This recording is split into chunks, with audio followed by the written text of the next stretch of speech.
두피 문신 단점 2. 두피 문신을 하게 되면 머리를 자주 밀어야 한다. 장시간 햇빛에 노출이 되게 되면 화상을 좀 입을 수 있어요. 땀이 어디 이렇게 머리카락에 붙어 있는 게 아니라 전부 다 두피에 머물러 있기 때문에 그냥 흘러내려요. 제가 이런 질문을 좀 많이 받았어요. 어떻게 관리를 해야 되느냐, 그리고 이게 처음에 찍었을 때 어떤 영향 때문에 어떻게 바뀌느냐에 대해서 좀 궁금하신 분들이 많더라고요. 자, 오늘 두피 문신은 끝났어요. 그럼 두피 문신은 어떤 것에 영향을 많이 받는지에 대해서 제가 좀 설명을 아주 간략하게만 이야기해 드릴게요. 두피 문신은 햇빛과 땀의 영향을 많이 받게 돼 있어요. 자, 그럼 햇빛은 어떤 영향을 줄 수 있느냐? 원래 했던 그 컬러가 변질되기가 쉬워요. 그러니까 햇빛을 자외선을 많이 노출되게 되면은 그 컬러, 이게 햇빛이 이제 태워진다고 하죠. 하게 되면 컬러가 처음 컬러보다 좀 바뀐다는 거죠. 근데 그 컬러가 어떻게 바뀔지는 아무도 몰라요. 왜? 그 각자의 갖고 있는 피부 성질이 틀리고 컬러가 틀리기 때문에. 그래서 약간 좀 더 푸르스름하게 나온 분들도 있고, 어떤 약간 그린빛이 도는 분들도 있고 해서 햇빛을 많이 노출하게 되면 확실히 처음에 썼던 컬러보다 좀 많이 바뀔 수 있다. 그 다음에 두 번째, 땀. 땀은 어떤 영향을 줄 수 있느냐? 땀은 계속 이 안에서 분출이 되기 때문에 컬러가 굉장히 흐려질 수 있어요. 그래서 두피 문신을 받고 나서 땀을 특히나 많이 흘리는 분들 같은 경우는 컬러가 많이 흐려질 수 있고, 또 야외 쪽에서 또 일을 많이 하시는 분들은 컬러가 좀 변질이 될 수 있다? 그럼 제일 안 좋은 건 뭐냐? 땀을 많이 흘리면서 야외에 노출되는 경우 같은 경우는 컬러 변질과 아무래도 흐려진 것들이 동시에 올 수 있죠. 해서 내가 어떤 직업을 갖고 있느냐에 따라서, 어떤 환경을 갖고 있느냐에 따라서 조금 더 제가 추천해드리고 싶은 거는 조금 더 리터치를 좀 자주 받으시는 게 전 더 좋다고 생각을 해요. 그리고 디자인. 제가 초창기에 했던 제 예전의 머리를 보고 또 지금 머리를 보게 되면 제 옛날 머리를 못 보겠어요. 그때는 그 머리가 굉장히 이뻐 보였거든요. 근데 또 시간이 지나니까 또 그 디자인이 이뻐 보이지가 않아요. 그리고 왜 사람이란 그렇잖아요. 뭐든지 좀 살다 보면 좀 새로운 걸 자꾸 도전해 보시고 바꾸고 싶잖아요. 근데 이 머리카락 있는 분들은 미용실 가서 여러 가지 스타일을 연출할 수 있잖아요. 근데 아무래도 이건 두피 문신이다 보니까 한번 위치를 잡고 나면은 사실 수정보기가 굉장히 어렵거든요.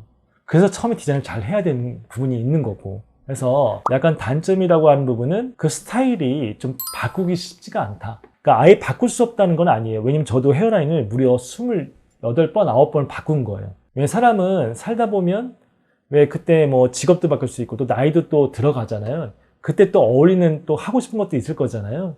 그래서 좀 디자인을 바꾸려고 하면은 그런 작업이 필요하겠죠. 헤어라인을 조금 더 이쪽을 제거한다거나 뭔가 모양을 내려고 하면 뭔가에 또 2차적인 작업이 필요하다는 거죠. 쉽지 않다는 얘기죠. 해서 이 부분도 좀 단점이 될 수 있겠다? 그래서 사실은 제가 고객님들한테 헤어라인 스타일은 좀 본인에게 가장 잘 어울리는 자연스러운 디자인을 하고, 차라리 헤어라인보다는 액세서리나 어떤 패션 옷이나 이런 쪽으로 좀 더 많이 연출을 바꿔보면 어떨까요? 라고 추천을 많이 해드려요. 왜? 이쪽은 그렇게 바꾸는 게 쉽지가 않으니까. 하지만 내가 조금 더 시간적으로 투자할 수 있고 경제적으로 좀 더 투자할 수 있는 분들은 어쨌든 저희가 탈모 인해서 벗어났다는 것만도 굉장히 유쾌한 일이잖아요. 그리고 탈모 때문에 어떤 들어가는 비용들이 또 치료해야 비용들이 없는 거잖아요. 저 같은 경우는 과감하게 조금은 어쨌든 비용을 들어가더라도 저는 계속 업그레이드를 받고 뭔가 그때 어울리는 스타일을 계속 또 체인지를 할 것 같아요. 이건 어쨌든 여러분들의 선택이에요.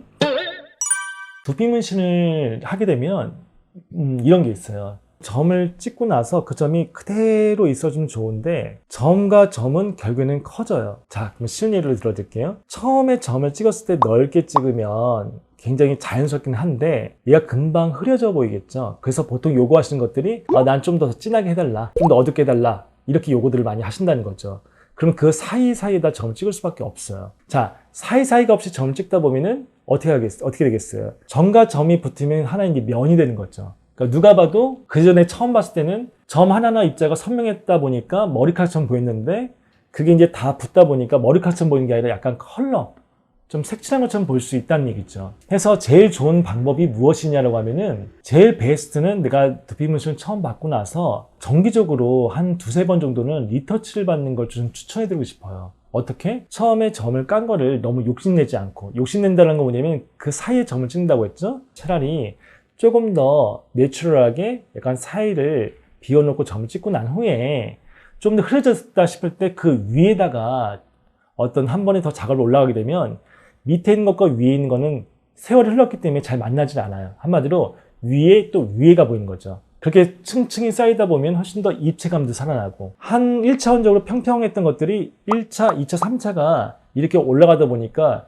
훨씬 더 그런 어떤 밋밋한 그런 어떤 컬러를 입힌 듯한 그런 느낌은 많이 줄어들 수가 있어요. 저 같은 경우는 사실 굉장히 오랜 기간 또 뭐 리터치를 받아왔고 또 디자인 업그레이드를 해왔잖아요. 해서 다른 두피 문신을 한 분들보다 제 컬러가 좀 더 어두워요. 하지만 컬러티가 제게 더 좋냐? 그렇게 볼 수는 없어요. 저는 이미 예전에 제 머리 가지고 테스트를 너무 많이 해봤거든요. 망친 걸 또 복구하고 또 복구하고. 하지만 그 복구하는 과정에서 계속 쌓아놓은 거죠. 그러다 보니까 일반 처음으로 했던 분들보다 아마 층이 많이 써있다 보니까 좀 더 어둡다.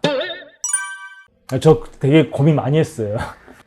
왜냐면 두피 문신을 고려하는 분들이 분명히 어떠한 그런 불안감 때문에 고민을 하실 것 같거든요. 그래서 제가 먼저 좀 이런 부분들을 솔직하게 얘기해드려서 좀 올바른 판단을 가지고 좀 이렇게 했으면 좋겠다 싶어서 이런 시간을 지금 가져봤는데, 여러분들이 좀 앞으로 제가 이 영상을 올리고 나서 조금 더 어떤 궁금한 것들을 만약에 남겨주시면은 제가 거기에 맞게끔 좀 답을 해주면 더 좋을 것 같아요. 이것도 갑자기 떠오르는 얘기인데 수염, 이 머리를 밀고 나서 왜 수염이 있는 분들은 약간 머리를 민 것과 수염과 약간 여기 끊겨 보이죠. 바리깡은 제일 짧은 걸 밀었는데 수염만 수부룩 하면 여기에 뭔가 툭 끊겨 보이잖아요. 보기 좋지 않겠죠. 그래서 이것도 하나의 요령이라고 해야 되나? 바리깡을 제일 짧은 것도 하나 준비를 하는 것은 당연한 거고, 좀 더 길이 조절이 되는 바리깡 하나 정도 또 구비를 하시면 어떨까 싶어요. 저 같은 경우는 수염이 많이 나는 편이어서 만약 제일 짧은 걸로 이렇게 밀게 되면 여기가 툭 끊기기 때문에 길이 조절이 되는 그 바리깡 하나 더 사서 여기를 조금 더 치면서 길이를 조절해서 좀 바리깡을 쳐요. 그러면 그라데이션, 짧고 좀 더 길고 좀 더 길고 하면서 수염이 이렇게 연결되어 있는 걸 만들 수 있어요. 그것 때문에 또 미용실 가서 또 정리를 하려고 하면 비용도 들어가고 시간도 들어가고, 근데 이거는 제가 해보니까 혼자서 충분히 할 수 있는 거예요. 좀 더 관심을 갖고 조금 더 내가 많이 멋있게 다니고 싶다고 하면은 충분히 내 개인적인 노력으로서도 좀 할 수 있다. 왜? 요즘 바리깡이 길이 조절이 너무너무 잘 돼 있거든요. 그리고 사진 얘기를 빼놓을 수가 없겠군요. 어떤 우리 고객님들이 저한테 이 질문을 많이 해주셨는데, 이렇게 어떤 데서 보면은 굉장히 어두운데 어떤 데서 보면 굉장히 좀 안 이뻐요. 그리고 제가 화장실 거울에서 이렇게 찍다 보면은 굉장히 어떤 부분이 여기가 막 번져 보이고 막 이래요. 이렇게 질문들 많이 하세요. 실제 가장 정확한 거는 사진 속에 비춰진 건 정확한 게 아니에요. 실제로 이 눈으로 보는 게 정확한 거예요. 왜냐면은 사진 속에 비춰진 거는 빛에 따라 반사에 의해서 그 광에 의해서 만들어진 형상이에요. 쉽게 얘기해서 어떤 데 오른쪽만 많이 빛을 맞았다, 여긴 빛을 안 맞았다 라고 하면은 사진 속에서 여기는 굉장히 생각보다 더 어둡게 표현이 되고 어떤 곳은 굉장히 더 밝게 표현이 돼요. 마치 원래 그렇지 않은데 여기만 뭔가 굉장히 얼룩진 것 같고 이렇게 보이는 경우들이 있어요, 실제로. 근데 그건 정확한 모습이 아니에요. 그거는 빛의 반사에 의한 어쨌든 현상일 뿐이에요. 그럼 그게 어디서 올라오느냐? 머리카락이 있는 분들은 머리카락이라는 건 반사가 안 되거든요. 왜? 빛이 들어오면 이 머리카락이 막아주거든요. 하지만 두피라는 거는 말 그대로 빛나는 거잖아요. 하다 보니까 빛이 들어오면 반사가 된단 말이에요. 반사. 그러니까 뭔가 한쪽을 받으면 쨍하고 어떤 데는 어둡고. 그러니까 두피에서 올라오는 광이라고 보시면 돼요. 그래서 이것도 일타삼만이 했던 이야기 중에 하나인데, 제가 지금 이번에서 많은 연구를 하고 있어요. 어떻게 하면 가급적이면 좀 빛이 반사가 안 될 수 있는 좀 매트한 그런 어쨌든 뭔가 머리에다 하시는 게 무엇이 있을까 굉장히 고민 중에 있어요. 왜? 저도 머리가 지금 봤을 때 어둡지만 어떤 햇빛이 쨍한 데 나가게 되면은 사진을 찍잖아요. 그럼 저도 여기가 완전히 하나도 없이 나오는 경우들이 있어요. 그럴 때가 저도 좀 아쉽더라고요.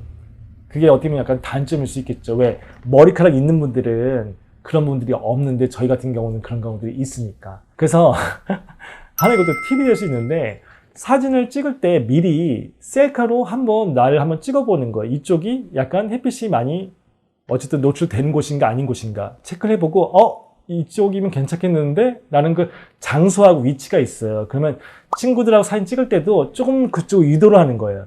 이쪽이 사진 잘 나온다. 우리 여기서 좀 찍어보자.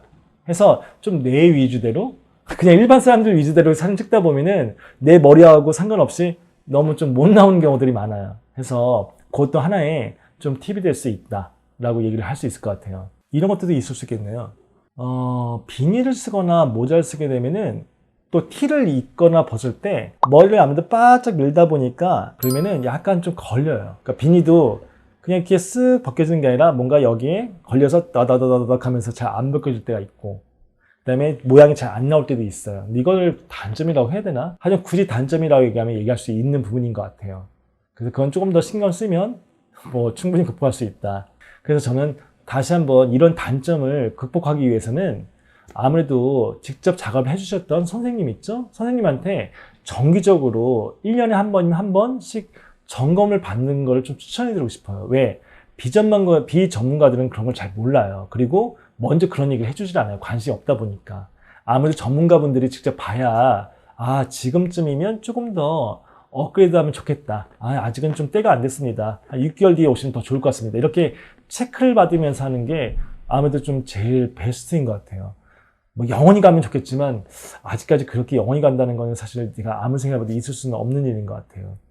여기까지입니다. 그래서 다음에는 이런 단점적인 것보다 여러분들이 어떤 궁금해하셨던 부분들을 좀 제가 좀 더 요약을 해가지고 거기 걸맞는 좀 답을 한번 또 들을 수 있는 기회를 한번 가져보도록 할게요.